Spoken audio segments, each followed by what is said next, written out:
ভারত নিয়ন্ত্রিত কাশ্মীর সীমান্তের পরিস্থিতি কোনোভাবেই শান্ত হচ্ছে না। ভারত পাকিস্তান দুই দেশের সেনাদের মধ্যে আবারও গোলাগুলি হয়েছে। এ নিয়ে টানা 6 রাত ধরে কাশ্মীর সীমান্তে ভারত ও পাকিস্তানি সেনাদের মধ্যে গোলাগুলি চলছে।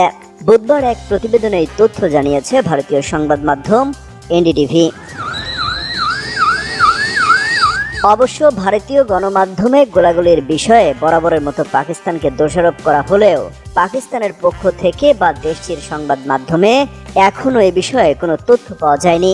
এনডিটিভি বলছে, জম্মু ও কাশ্মীরের পারগোয়াল সেক্টরে আন্তর্জাতিক সীমান্ত জুড়ে পাকিস্তানের দিক থেকে টানা গুলি চালানো হচ্ছে। পেহেলগামে 26 জন নিহত হওয়ার পর এই গোলাগুলি পাকিস্তানের সবচেয়ে বড় যুদ্ধবিরতি লঙ্ঘনের ঘটনা বলে দাবি করা হচ্ছে ভারতীয় সেনাবাহিনীর পক্ষ থেকে।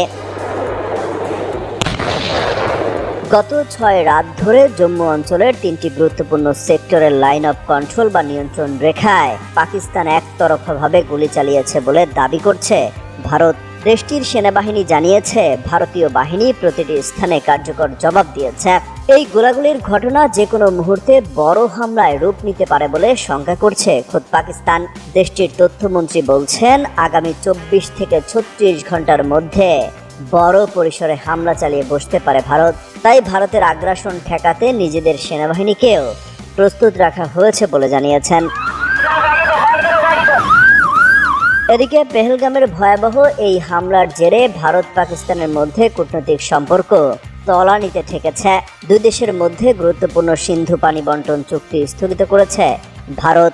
জবাবে সিমলা চুক্তি স্থগিত, ভারতীয় বিমানের জন্য নিজেদের আকাশসীমা বন্ধের ঘোষণা দেয় পাকিস্তান। এছাড়া হামলার পরে দুই দেশই 48 ঘন্টার মধ্যে প্রতিবেশী দেশের নাগরিকদের ভিসা বাতিল করে ফিরে যাওয়ার নির্দেশ দেয়।